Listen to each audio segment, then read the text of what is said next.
Seja muito bem-vindo, seja muito bem-vinda ao ESTB Explica, um podcast para entendermos as categorias que moldam o discurso tributário. O programa é uma iniciativa da Escola Superior de Tributação de Brasília, a ESTB, um espaço dedicado à pesquisa, ao ensino e à disseminação de um olhar mais amplo e crítico sobre o campo da tributação. Eu sou Márcio Campos, coordenador acadêmico da ESTB, e nosso objetivo aqui não é apenas explicar termos técnicos, mas questionar os modelos de pensamento que sustentam as narrativas sobre a tributação. Nas últimas semanas, 3 acontecimentos muito diferentes acabaram dialogando entre si. De um lado, a postura técnica do Procurador-Geral da República, Paulo Gonet, na abertura do julgamento mais acompanhado do país. Um contraste evidente com os outros discursos, de natureza mais política e de maior calor retórico. De outro, temos a Operação Carbono Oculto, que evidenciou a força de trabalhos silenciosos e interinstitucionais na administração pública.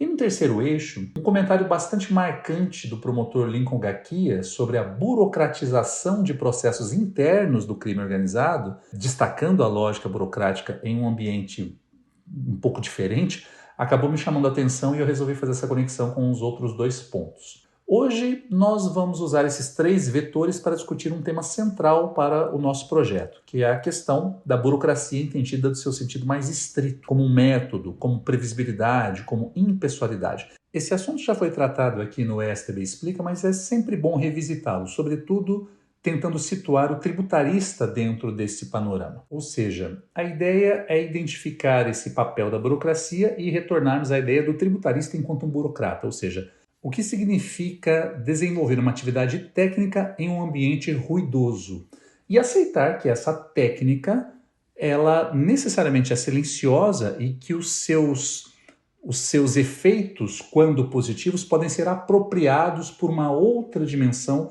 que é a dimensão política. Enfim, vamos tentar tangenciar todos esses pontos. Para isso a gente precisa de algumas bases teóricas, mas mais para frente podemos chegar naqueles 3 episódios que eu mencionei e verificar como é que isso ocorre na prática. Mas vamos lá. Primeiro, para entendermos essa relação, temos que situar a ideia de burocracia. Já fizemos isso uma vez, mas não custa nada repetir. Vale lembrar como Max Weber descreveu com precisão o que é esse fenômeno, que não é um palavrão, não é algo pejorativo, essa apropriação da palavra burocracia sob uma perspectiva de deficiência, como se fosse uma redundância, algo desnecessário, é uma caracterização moderna e bastante vulgar do termo. A ideia de burocracia na linguagem weberiana, ela surge num momento em que as sociedades passam a depender de organizações grandes e estáveis, que precisam tomar decisões que se repetem, que podem ser comparadas e que se justifiquem, mesmo quando a pessoa que ocupa uma determinada função muda. Ou seja, em vez de favores, temos que ter fórmulas. Em vez de um carisma, temos que ter cargos. E em vez de improviso, temos que ter procedimento. Então, o núcleo da burocracia, enquanto um fenômeno social, é o arranjo racional legal. E esse arranjo implica regras escritas, competências muito bem definidas, uma clara hierarquia, a divisão social do trabalho, registros padronizados, rotinas previsíveis, seleção por mérito técnico e por aí vai. E toda essa arquitetura, ela reduz o peso das preferências pessoais e com isso acaba diminuindo arbitrariedades.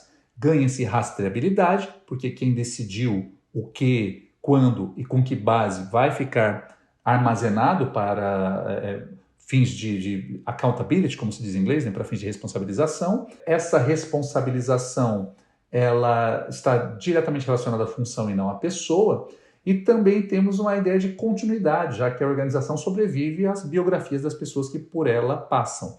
O custo disso é explícito, ou seja, temos formas e prazos, e são exatamente essas formas e prazos que inquietam muitas pessoas que utilizam a burocracia no sentido pejorativo. E essa tarefa, obviamente, ela é menos brilhante do que o líder inspirado, porém ela é mais confiável do que as paixões e as vontades do dia a dia. Mas é importante fazer uma pequena precisão aqui. Essa tecnologia burocrática, vamos chamar assim, ela não é uma exclusividade do Estado. Tá? Embora ela seja muito associada ao serviço público, ela não é algo que pertença apenas a essa estrutura estatal. A grande empresa moderna só existe porque ela burocratizou seus processos. Ou seja, assim como no caso do Estado, essas empresas elas adotam, por exemplo, nos seus processos de compra, uma trilha de auditoria, elas são pautadas por governança, segregação de funções, relatórios, controles internos, do mesmo modo que um órgão público. Esse mesmo mecanismo que impede um ministro de resolver com base nos sentimentos também impede um diretor financeiro de autorizar um pagamento sem lastro. Em ambos os casos, o método é o antídoto contra essa personalização absoluta. Há, claro, tensões estruturais. A burocracia ela pode ser capturada por agendas políticas ou por agendas corporativas e ela pode se tornar autorreferente, né? Ou seja, ela pode criar uma espécie de um processualismo que acaba evitando decidir e pode desumanizar relações se ela se esquecer do seu propósito público. Porém, o remédio não é simplesmente demonizar a burocracia, mas apenas resolver aquilo que tem que ser resolvido, adotando critérios transparentes, motivação de decisão, a revisão por pares, as métricas de desempenho, a abertura ao escrutínio externo, ou seja, tudo aquilo que tem a ver com a ideia da accountability. E quando esses contrapesos eles existem, o método não vira uma ocultação de interesses, ela não atrapalha a obtenção dos fins a que ela se destina, mas ela se torna uma garantia do atingimento desses fins. E por que isso importa aqui para a nossa fala? Porque a tributação, enquanto um fenômeno, ela é viabilizada pelo processo burocrático, né? Isso é muito claro. Cadastros íntegros, interoperabilidade de bases, procedimentos de fiscalização, intercâmbio de informações, que é um tema que a gente já tratou aqui várias vezes, cadeias de dados, decisões motivadas, coerência interpretativa. Sem esse esqueleto, o campo tributário viraria uma retórica vazia, como muitos supõem que ele seja. Mas nós temos alguma previsibilidade, né, dentro do campo tributário. E essa previsibilidade é uma moeda forte de qualquer relação entre Estado e contribuinte. É que o foco normalmente cai nas incongruências. Quando ocorre algo fora do script, é óbvio que isso vai ganhar destaque e o foco acaba se deslocando para ele. Mas na maioria esmagadora dos casos, a atividade tributária ela é uma atividade rotineira. Ela é uma atividade que tem alguma previsibilidade. E essa previsibilidade, como eu disse, ela é uma moeda forte e ela pode levar a um aparente tédio em relação a esse método. De fato, uma atividade metódica como essa, ela não é deslumbrante, ela acaba redundando em um tédio. E esse tédio é o preço que se paga por ter um ambiente em que o contribuinte acaba sabendo o que esperar do Estado e sabe, Estado esse que sabe explicar exatamente por que uma decisão foi tomada neste ou naquele sentido. Pelo menos é isso que se busca. Enfim, acho que eu não preciso de muito esforço para fazer esse vínculo entre o processo burocrático e a atividade arrecadatória do Estado, né? O fenômeno tributário como um todo. E essa relação, portanto, ela depende de uma preocupação constante com as ferramentas desse processo burocrático. E essa preocupação tem justificado esforços de desenvolvimento de técnicas mais precisas, mais eficientes, para fazer valer esse processo. E aí, com isso, eu gostaria de fazer um link para uma segunda parte aqui da nossa fala, que tem a ver com algo que é central na história da formação desse processo burocrático para os tributaristas. Eu me refiro especificamente ao movimento cameralista. No século XVIII, na passagem do século XVII para o século XVII para o século XVIII, mas principalmente no século XVIII, especialmente nos territórios de língua alemã, surgiu um movimento que ajuda a entender como a burocracia pode ser mais do que uma rotina, e esse movimento é o cameralismo. O cameralismo ele era um movimento tanto burocrático, no sentido de ser um movimento de servidores públicos, mas ele também era um movimento acadêmico. Ele tinha um pé no serviço público e um pé na academia. E a ideia, embora simples, era bastante ambiciosa. Se o poder público quiser se fortalecer, ele precisa de um corpo de servidores especializados capazes de transformar o exercício da tributação em uma ciência aplicada. E o cameralismo ele nos mostra como a administração tributária, não apenas a administração tributária, a administração como um todo, mas para nós aqui o que interessa é o foco na administração fiscal, né? Como essa administração tributária, ela deixou de ser apenas uma executora e passou a ser objeto do seu próprio estudo. Os burocratas começaram a estudar como tornar esta rotina burocrática fiscal cada vez mais eficiente. E o fenômeno tributário nesse contexto, ele foi pensado a partir de instrumentos de política estatal ligados ao desenvolvimento econômico, segurança e até bem-estar social. E aí, nesse caso, o burocrata ele não é visto apenas como um repetidor de ordens, apesar, e paradoxalmente, isso tem que ser grifado, apesar desse movimento ter ocorrido no meio de um Estado absolutista europeu, mas ainda assim ele criou uma visão sobre a função do burocrata que não é a de apenas obedecer ordens do soberano, mas de um ator que domina um conjunto de técnicas e que participa da própria construção do seu campo e, consequentemente, do Estado moderno, se olharmos sob uma perspectiva histórica. E esse movimento, ele ajuda a compreender a nossa fala inicial, né, naquilo que Max Weber sistematizou como sendo uma forma racional de dominação, né? Max Weber ele sintetiza a burocracia como uma forma racional de dominação. E para nós aqui isso acaba revelando algo central, que é a ideia de que a tributação foi um dos primeiros campos em que se percebeu a necessidade de unir essa rotina administrativa a uma reflexão intelectual. Isso é bastante revolucionário. Isso aconteceu não apenas, isso tem que ser dito, mas em grande medida a partir de um debate tributário.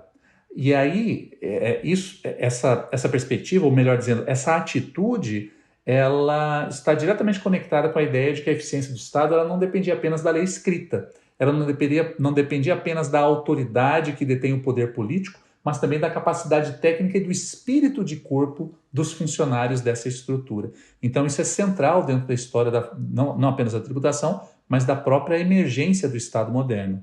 Por outro lado, essa modernidade ela trouxe algumas percepções errôneas desse processo. Porque uma das características mais marcantes da burocracia, quando ela funciona, da maneira como ela deve funcionar, é em relação à sua visibilidade pública. Quando tudo funciona bem, os resultados parecem naturais. Os impostos são recolhidos, os serviços continuam operando, as decisões técnicas são implementadas.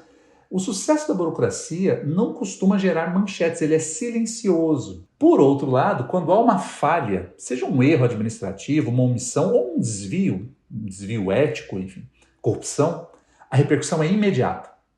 A confiança que parecia estável acaba dando lugar a críticas e os burocratas se tornam alvo da atenção da opinião pública e do sistema político. Essa simetria ela acaba criando um paradoxo. O conhecimento ele é rarefeito, mas a responsabilidade é constante. E isso no campo tributário é ainda mais evidente. Se a arrecadação ocorre como planejado, quase ninguém comenta. Porém, se há uma falha no sistema eletrônico, se um benefício fiscal é mal administrado, se uma operação de fiscalização é contestada, aí sim o episódio ganha grande repercussão. O mesmo trabalho que gera estabilidade, quando bem feito, se transforma em motivo de crise quando ele falha. Essa dinâmica ajuda a explicar por que o burocrata precisa cultivar uma espécie de disciplina silenciosa. Esse reconhecimento individual, ele pode acabar não vindo, mas o peso da responsabilidade ele sempre vai vir. E é essa simetria que se encontra tanto no âmbito dessa fragilidade da atividade burocrática, mas, numa certa medida, ela acaba sendo também uma força desse método burocrático, porque ele não busca aplausos e não deve buscar. Né? Essa simetria, embora ela pareça ser injusta, ela é da essência, ela é da própria definição desse método burocrático. Então, o burocrata ele não deve ter essa preocupação com o reconhecimento, não deve ter uma preocupação com o espetáculo. Né? O Estado e o mercado seguem funcionando assim que as cortinas se fecham e o burocrata encerra sua atividade. Essa atitude que o burocrata deve ter de não buscar dar show, porque ele não deve mesmo, ele não deve aparecer, o bom burocrata é aquele que não aparece, essa atitude, ela invoca 3 frentes, vamos dizer assim, que podem ser caracterizadas por 3 verbos. Eu acho que vale a pena mencionar cada um deles e discorrer, nem que seja um pouco sobre eles. O primeiro é cooperar, o segundo é provar e o terceiro é decidir. A ideia de cooperar, sobretudo em sociedades complexas, ela está associada à ideia de que um indivíduo não pode resolver nada sozinho. Então, se a gente está falando de um corpo burocrático, nós temos que entender que a burocracia ela cria canais para que órgãos distintos conversem entre si, estabeleçam fluxos de informação e alinhem práticas. Lembre-se, isso é um desdobramento da própria ideia de divisão social do trabalho. E essa cooperação, ela não é fruto da boa vontade dos indivíduos, ou pelo menos não deveria ser, ela deve ser fruto da existência de normas, de protocolos e de rotinas que obrigam essa interação. E quando não existirem essas rotinas, quando não existirem esses protocolos, aí sim os próprios indivíduos têm que entender qual é a sua atividade e fazer com que essa cooperação continue existindo, ainda que decorrente de um esforço pessoal. O segundo verbo é provar. Provar em que sentido? Significa que a administração precisa fundamentar seus atos. A prova não é um detalhe, ela é um elemento que garante que a decisão não depende do humor ou da retórica de quem assina o documento. O método burocrático também exige registro, documentação, exige elaboração de relatórios, como já foi mencionado aqui, ele é um antídoto contra a arbitrariedade. E, por fim, decidir. A decisão burocrática é muitas vezes criticada por ser lenta. Essa lentidão é quase que sinônimo de burocracia na sociedade moderna. Mas essa lentidão é também um reflexo de filtros, de hierarquias, de etapas de revisão que buscam reduzir erros e evitar abusos. Decidir burocraticamente não significa nunca errar, mas sim ter critérios que podem ser auditados e contestados, ao contrário de um improviso político. E em cada uma dessas frentes, como já foi dito, o show, a performance individual, o improviso, ele é substituído pelo método, ele não deve ter vez. Portanto, essa atividade ela acaba sendo menos vistosa, porém ela é mais confiável. E no campo tributário, onde a confiança é base da legitimidade, essa substituição não é um defeito, ela é um pilar que estrutura o próprio fenômeno tributário. Essa questão é tão importante que vale a pena enfatizar um pouco mais. No campo tributário especificamente, essa técnica que impõe um silêncio, ela não pode fazer com que o silêncio seja um escudo para arbitrariedades. A ideia de impessoalidade que sustenta a burocracia, ela deve ser acompanhada de mecanismos que garantam transparência e responsabilidade. Só assim esse poder sem rosto do burocrata não se transforma num muro, mas sim numa ponte entre o Estado e a sociedade. E mais recentemente, nem diria mais recentemente, talvez na história recente do campo tributário, há uma tensão significativa que se reflete inclusive na linguagem do campo, de uma dicotomia entre fisco e contribuintes. Nós já discutimos isso aqui. Essa dicotomia, ela se expressa ou ela decorre em alguma medida, não em 100%, mas em alguma medida, de uma possível ou de um possível afastamento excessivo do burocrata de suas atividades, no sentido de que esse silêncio acaba tornando o burocrata insensível para as demandas sociais. Não digo, não quero dizer, até porque estou o tempo todo indo na linha contrária, não estou dizendo que o burocrata deva buscar dar um show, de que ele deva aparecer, de que ele deva ser uma estrela. Não é isso, mas o burocrata tem que estar atento para que os processos que encadeiam as atividades da burocracia sejam efetivos e entreguem algum resultado, porque se isso não acontecer, é sua missão consertar esse processo, mesmo que agindo na individualidade, mas consertar esse processo para que o encadeamento, o fluxo como um todo da atividade burocrática atinja sempre o seu objetivo. Desde o início da minha fala, eu disse que eu quero conectar todas essas questões mais teóricas, mais abstratas, com aqueles 3 episódios, né? Vamos chamar assim, aqueles 3 estudos de caso que eu mencionei logo no início. E eu acho que vale a pena fazer essa conexão, porque torna tudo muito mais tangível, né? Eu acho que muita coisa do que eu disse aqui parece ser muito abstrato, mas quando a gente analisa acontecimentos do dia a dia, isso fica muito mais evidente. O primeiro dos casos, né, o primeiro contexto onde eu acho que todas as considerações de ordem teórica ou teorética ou abstratas que eu mencionei até agora se aplicam, é o caso do ex-presidente Jair Bolsonaro, né, o caso do julgamento do ex-presidente Jair Bolsonaro, não apenas dele, né, mas de vários réus, mas que foi apelidado pela imprensa de julgamento do golpe. Esse julgamento do golpe, como diz a imprensa, revelou um contraste muito interessante, pelo menos para a nossa perspectiva aqui, logo na abertura do julgamento. Tá? O ministro Alexandre de Moraes, relator do processo, fez uma fala inicial com uma forte carga política, com gestos, com palavras que buscavam marcar a gravidade do momento, alguns dizendo que, mesmo sem falar claramente, ele estava respondendo ao presidente Donald Trump. Enfim, foi um discurso bastante duro, com um teor político inegável, muito forte, enquanto, e aí eu quero chegar, e aí eu quero, aqui para fins da nossa argumentação, enquanto isso, em contraposição a essa fala do ministro Alexandre de Moraes, nós tivemos o Procurador-Geral da República, Paulo Gonet, que optou por uma linha muito diferente, um discurso muito técnico, muito protocolar e muito burocrático no sentido que estamos aplicando aqui. E essa postura não passou despercebida pela imprensa. Diversos jornalistas observaram que essa fala, e isso eu vi, eu assisti muitos comentários sobre isso. Para alguns jornalistas, essa fala ela era entediante, até enfadonha para esses padrões da imprensa. A imprensa está acostumada com algo muito mais teatral, né? Algo com brilho, com retórica, e é normal que assim seja. Os jornalistas estão buscando frases de efeito, momentos impactantes. Então, quando a abertura do processo se dá com uma fala burocrática, a primeira reação de muitos jornalistas foi essa: olha, a fala dele foi muito enfadonha, foi muito chata, foi difícil de acompanhar, mas, ao mesmo tempo, esses mesmos comentaristas reconheceram algo que é fundamental, mesmo eles não sendo do campo, eles reconheceram algo que é fundamental, que apesar do tom, de um certo modo, monótono, o relatório de Gonet ele era muito sofisticado, muito bem amarrado, juridicamente robusto e absolutamente necessário para sustentar o processo. E aí vem a dicotomia que eu quero destacar aqui. Enquanto Moraes ocupava a cena com a força política da palavra, Gonet fazia o dever de casa. Ele alinhava a base sobre a qual o julgamento poderia avançar. E esse contraste é bastante pedagógico, né, indo na linha do que estamos falando aqui. De um lado, o espetáculo da política, indispensável em certas circunstâncias para mobilizar atenção e autoridade, e do outro, a forma burocrática, enfadonha, talvez, mas que garante consistência, rigor, legitimidade. Sem o brilho da retórica, essa fala ela mostra a importância de uma burocracia que, mesmo invisível aos olhos do público, acaba sustentando esse edifício institucional.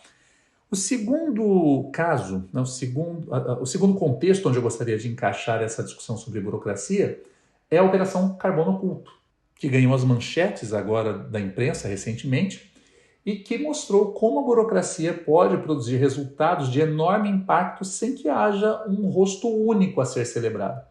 A investigação revelou a utilização de fintechs para movimentar recursos ligados ao PCC, aproveitando lacunas regulatórias que haviam sido alvo de debates meses antes, quando se discutiu a obrigatoriedade de reportar operações por plataformas de pagamento. Aquele caso do Pix, que todos conhecem lá, que estourou no mês de janeiro. Talvez até mereça uma discussão mais detalhada aqui em algum outro episódio. Mas voltando aqui para o tema, e o que eu acho que é mais curioso destacar aqui, é que a gente deve observar que após a operação, políticos e autoridades correram para associar seus nomes ao êxito. Houve quem tentasse capitalizar o feito como prova de liderança pessoal ou de uma agenda institucional. A agenda institucional é até compreensível, mas quem conhece o funcionamento interno sabe que a operação foi fruto de um trabalho difuso, construído por dezenas de auditores, procuradores e policiais que analisaram dados, cruzaram informações e montaram um quebra-cabeça invisível ao grande público. Esse é um traço essencial da burocracia. Quando acerta, o mérito raramente é individual. Ele é institucional, ele é coletivo. Ele é resultado de processos que se alimentam de protocolos, de inteligências de dados, de coordenação silenciosa. Não há espetáculo, há método.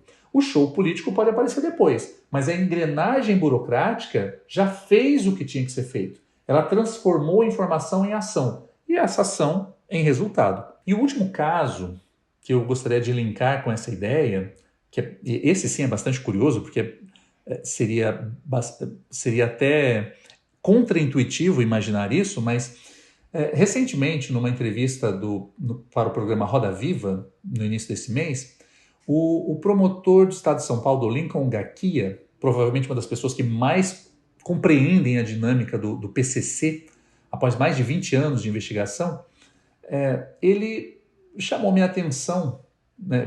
Toda a fala dele foi muito interessante, foi uma entrevista de 1h30, mas um ponto especificamente me chamou a atenção e eu gostaria de compartilhar aqui, porque ele parece ser secundário, mas para nós aquele é central, que é o processo de burocratização do crime organizado.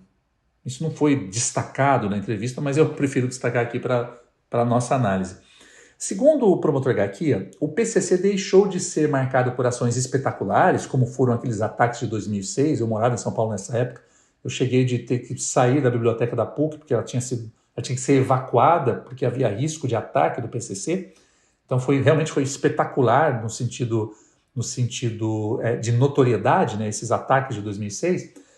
Mas retornando aqui, segundo o promotor Garcia, esses ataques espetaculares que o próprio promotor classifica como atos de natureza terrorista, eles deram lugar a um funcionamento muito mais silencioso e muito mais rotineiro.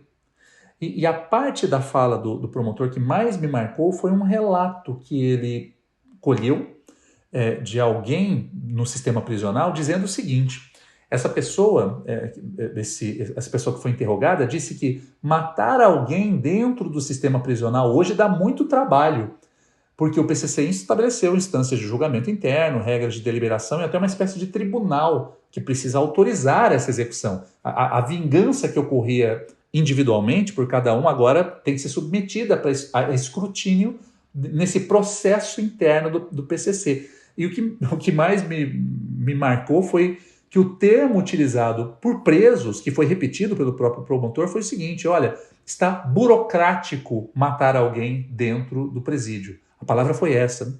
O preso, né, o detento, que foi interrogado pelo promotor, disse que estava cada vez mais burocrático eliminar um rival dentro do sistema prisional. Essa mudança, e isso também é bastante simbólico para mim, essa mudança de perspectiva de que há uma burocratização dessas atividades, ela foi dada num contexto, no momento da entrevista em que se falava de como o PCC se sofisticou. Olha que interessante. Essa mudança talvez explique parte da expansão e da sofisticação do PCC. Porque quando ele se afasta do improviso e do personalismo, o PCC ele acaba passando a funcionar de uma maneira mais estável, mais previsível, se enraizando nas comunidades e ampliando sua presença nacional. Enquanto isso, o Estado brasileiro, nesse mesmo período, parece que ele sofreu uma fragmentação institucional, um ataque às suas instituições, uma tendência à personalização das decisões, não apenas no Brasil, mas vamos focar aqui no nosso país. E o Estado brasileiro começou a perder justamente essas características da impessoalidade que o crime organizado começou a adquirir nesse período. E essa lição ela é desconfortável, mas ela tem que ser dita. O crime organizado compreendeu melhor do que o próprio Estado a força da burocracia como uma tecnologia de organização social. E quando ele começou a aplicá-la de forma consistente, o PCC acabou alcançando uma eficiência e uma capacidade de expansão que o aparato estatal não conseguiu reproduzir na mesma escala. A própria condutora do debate na Roda Viva disse, ao se referir sobre esse fenômeno, indagando o promotor, ela disse algo do tipo: doutor, parece que eles correram enquanto nós andávamos. Essa foi a frase da jornalista.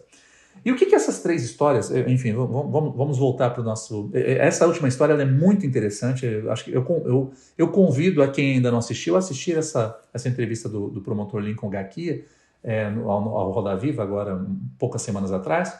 Mas fechando esse assunto e voltando para a nossa linha principal, o que essas três histórias ensinam, sobretudo para um tributarista?